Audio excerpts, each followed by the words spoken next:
Saya lihat Datuk berada dalam keadaan serba salah. Berkali-kali dia merenung ke arah laut. Nyak Sulaiman meraba cuping telinga kirinya berkali-kali. Sesekali dia menggigit bibir. Nyak Sulaiman resah semacam. Saya ingatkan makhluk ganjil tidak kacau orang muda macam Tamani. Tersipu-sipu Nyak Sulaiman bersuara. Saya kira itu adalah jawapan yang kurang tepat. Alasan yang tidak munasabah, sekadar mahu melepaskan batuk di tangga. Inilah kesimpulan yang dapat saya rumuskan dari jawapan Nyak Sulaiman itu. Katakan saja, bukan itu jawapannya. Kamu ada niat lain, sangga Datuk. Kamu mahu menarik perhatian aku dengan harapan dapat menolong kamu. Aku tahu kamu malu berterus terang, tambah Datuk lagi. Saya lihat air muka Nyak Sulaiman berubah. Dia malu. Ya memang itu tujuan saya, Nyak Sulaiman mengaku. Datuk terus tersenyum. 2-3 kali saya menggaru pipi yang secara tidak semena-mena terasa gatal. Kamu mahu aku berusaha dan bertindak? Tanya Datuk. Ya, angguk Nyak Sulaiman. Kalau begitu ikut aku, jangan tegur dan jangan tanya apa yang aku buat, ujar Datuk. Serentak saya dan Nyak Sulaiman mengangguk. Datuk pun bangun lalu melangkah menuju ke bilik tidur. Tanpa banyak cakap dan karena saya dan Nyak Sulaiman terus mengekori Datuk menuju ke bilik tidur khas Nyak Sulaiman. Sebab saja pintu bilik dibuka, saya terkejut dan merasa hairan yang amat sangat. Keadaan dalam bilik berselerokan. Meja bulat diterbalikkan dengan kaki ke atas. Mata pedang terpisah dari sarung. Matanya berada atas katil manakala sarungnya berada di bawah katil. Paling mencemaskan hati, mata pedang berlumuran dengan darah. Masa saya tinggalkan kamar tidur, keadaan tidak sedemikian. Saya kira ada manusia melakukan semuanya ini. Siapakah manusia itu? Datuk angkat tangan kiri, memberi isyarat supaya saya dan Nyak Sulaiman jangan melangkah. Badan kami juga jangan melebihi bahu atau berdiri selari dengan badannya, Datuk. Sepasang mata Datuk menyorot tiap liku bilik. Tiba-tiba cadar atas katil bergerak sendiri lalu membungkus mata pedang. Dalam suasana yang serba aneh itu, saya terdengar dengan jelas Datuk menyebut perkataan Bismillah dengan tenang, kemudian dituruti dengan beberapa rangkap ayat dari Al-Quran yang tidak berapa jelas kedengaran. Bila pembacaannya selesai, Datuk terus menyentap kain cadar yang membalut mata pedang dan segera dihumban ke sudut bilik. Kemudian terburu-buru dia mendekati kain tersebut. 3 kali dia memijak kain cadar dengan tumitnya. Setelah selesai melakukannya semuanya itu, kain cadar terus digulung bulat macam bola lalu ditendang dengan tumit kaki kanan 5 kali berturut-turut ke arah dinding. Kain cadar itu dibiarkan terkapar atas lantai. Datuk renung ke arah katil dengan dahi yang berkerut sambil menarik nafas panjang. Dia menggenggam penumbuk tangan kiri, 2-3 kali dia menumbuk angin. Suaranya lantang. Dia membuka langkah silat, bergerak ke kiri dan ke kanan. Kemudian berdiri kaku macam patung lebih kurang 3-4 minit. Setelah itu, dengan tenang Datuk melangkah ke katil mengambil mata pedang dan terus dimasukkan ke sarungnya. Perlahan-lahan Datuk alihkan pandangan ke wajah saya. Renungannya cukup tajam, sinar matanya bagaikan berapi. Kamu langkah meja bulat tu dari kiri ke kanan, 3 kali berturut-turut. Pejamkan mata kiri dan mulakan langkah kiri dengan hanya ibu jari kanan menyentuh lantai. Lepas langkah pertama barulah boleh memijak lantai dengan biasa. Arahan yang dikeluarkan oleh Datuk, saya dengar dengan teliti. Apa yang disuruhnya segera saya lakukan dengan cermat. Bila tugas itu selesai saya laksanakan, seluruh badan terasa lemah. Sendi-sendi terasa sakit macam ditusuk benda tajam dan pandangan saya jadi berpinah-pinah. Badan terasa melayang-layang dan dalam mengimbangi badan itu saya terjatuh. Nasib baik Datuk segera memeluk dan terus memangku tubuh saya. Dengan tenang Datuk menekan ibu jari kirinya ke pangkal kening kanan saya. Dengan sekali urut di kelopak mata, saya kembali pulih dan bertenaga macam biasa. Bila saya memegang meja hitam untuk mengalihkan kedudukannya ke tempat lain, Datuk segera menghalang. Dia keluarkan arahan menyuruh Nyak Sulaiman memikul meja hitam untuk dibawa di bahagian atas bot. Tugas membawa pedang samurai adalah tanggungjawab Datuk. Apa yang saya lihat, Datuk tidak menyandang pedang samurai. Sebaliknya dia memikul pedang tersebut. Datuk pun memulakan langkah dalam keadaan badan yang agak membengkok. Mukanya berkedut seolah-olah pedang yang dipikulnya itu amat berat sekali. Dengan sekelip mata saya lihat dahi dan pipinya bermandikan peluh. Dalam keadaan yang serba payah itu, Datuk terus melangkah dengan hati-hati agar tubuhnya jangan sampai jatuh. Sebab saja sampai di bahagian atas bot, tanpa berlengah-lengah lagi, Datuk terus menghempaskan pedang samurai atas lantai. Bot yang ditumpangi terasa bergegar. Datuk yang kepenatan terus mengesat peluh di dahi dengan telapak tangannya berkali-kali. Dia berehat sejenak untuk menghilangkan rasa penat. Bila Datuk merasakan badannya sudah bertenaga, dia terus berdiri dekat pedang. Buat beberapa minit pedang samurai diranung dari pangkal ke hujung, dari hujung ke pangkal. Perbuatan ini dilakukannya berkali-kali. Datuk termenung sejenak. Macam ada sesuatu yang difikirkannya. Datuk merenung ke arah Nyak Sulaiman. Beratnya macam memikul beras seguni. Rungut Datuk sambil menggaru pangkal dagunya berkali-kali. Begini, belum pun sempat Nyak Sulaiman meluahkan kata-kata selanjutnya, Datuk segera memberi isyarat ke arahnya supaya jangan berkata-kata. Menyedari kesilapannya, Nyak Sulaiman terus tunduk merenung lantai bot. Saya menarik nafas lega kerana dari air mukanya saya dapat menduga bahawa Nyak Sulaiman tidak tersinggung dengan apa yang Datuk lakukan. Bot besar terus bergerak membelah ombak, menyongsong angin. Bintang di langit masih bertaburan. Angin laut membuat saya menggigil dan mahu mencari tempat untuk memanaskan badan. Disebabkan ada pantang larang yang mesti dipatuhi, hasrat hati saya, mungkin juga hasrat hati Nyak Sulaiman, tidak dapat dilaksanakan. Tiba-tiba, saya lihat Datuk mencangkung di hujung pedang dan dengan ibu jari kaki kiri, Datuk menekan hujung pedang. Saya mengedutkan kening, badan pedang terangkat macam ada sesuatu yang menolaknya. Pedang terus terpacak tetapi hujung ibu jari kaki Datuk tetap menyentuh hujung sarung pedang itu. Perhatian saya dan Nyak Sulaiman tertumpu ke arah Datuk. Tiba-tiba terpancar cahaya dari permukaan laut, macam cahaya kilat yang bentuknya memanjang macam tali kerbau.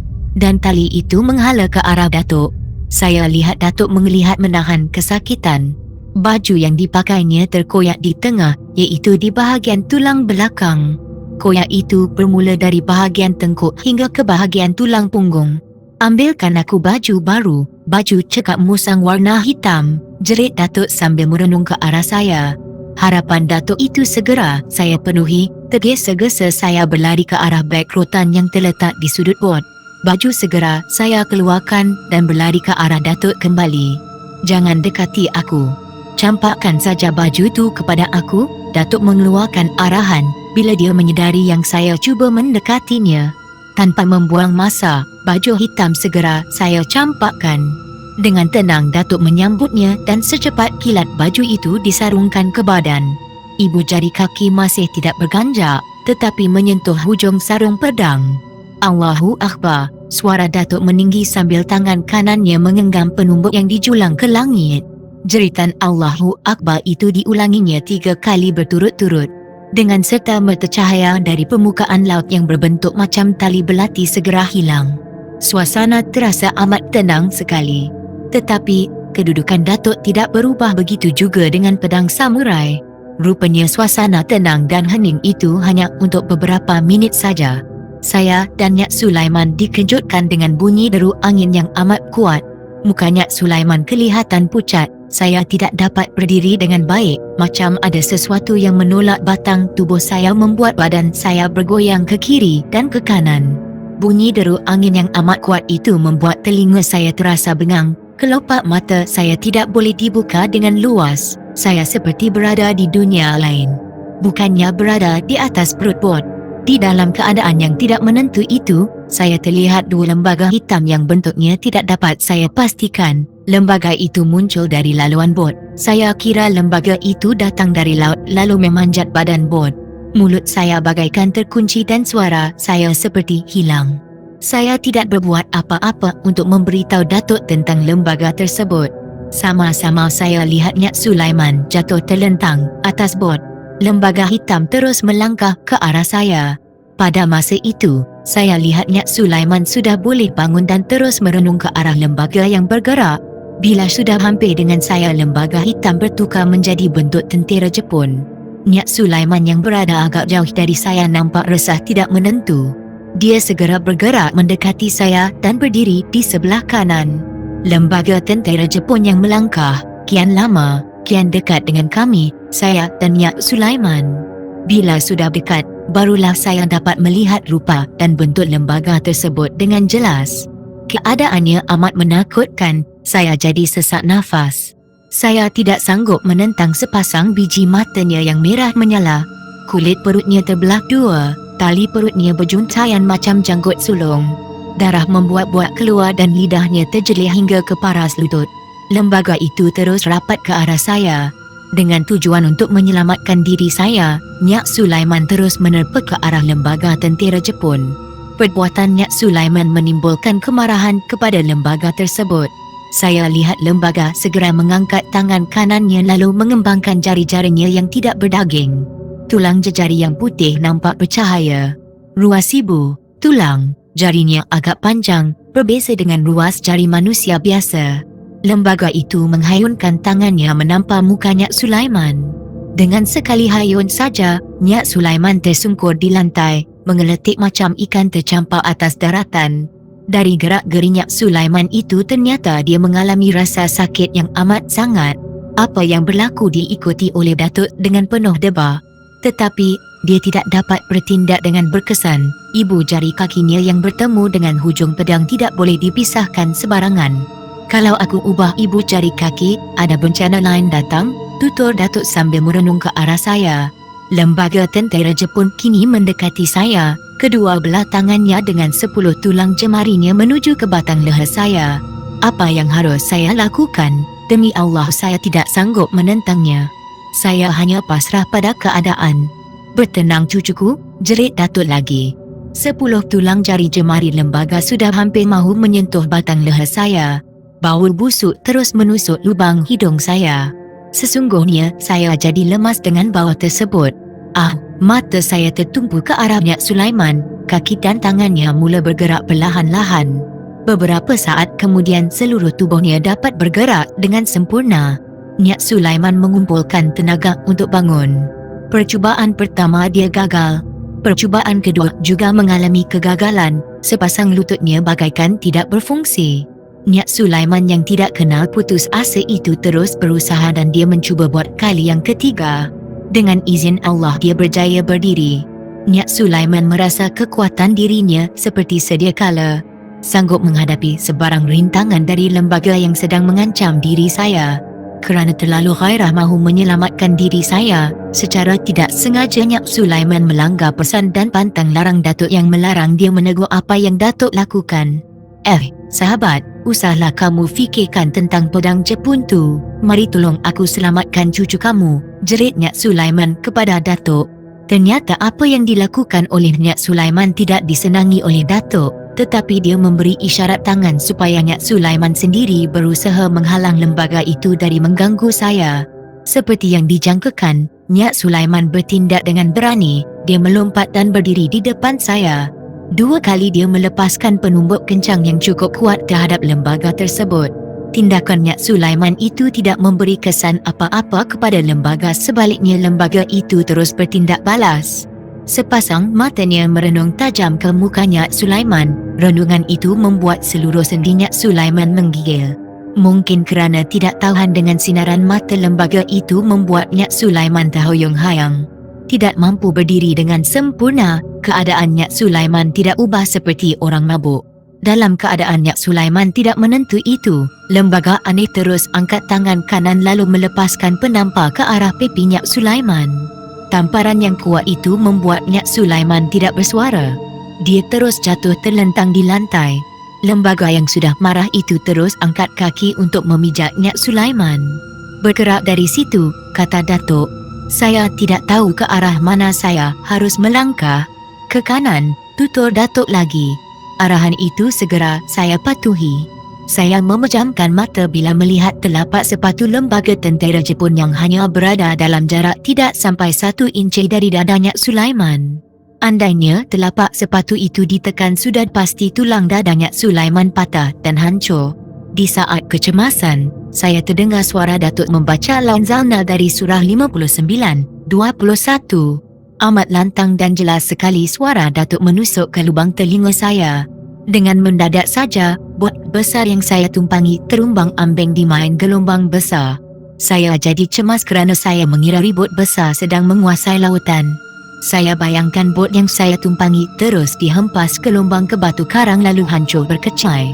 Nyak Sulaiman dan anak buahnya, begitu juga saya dengan Datuk terus terkapai-kapai untuk menyelamatkan diri. Bayangan yang menakutkan itu membuat saya hampir mahu menitiskan air mata. Apakah Datuk menghadapi masalah seperti apa yang saya alami? Timbul pertanyaan dalam hati kecil. Setelah saya amati, ternyata masalah itu hanya berlaku pada diri saya sendiri.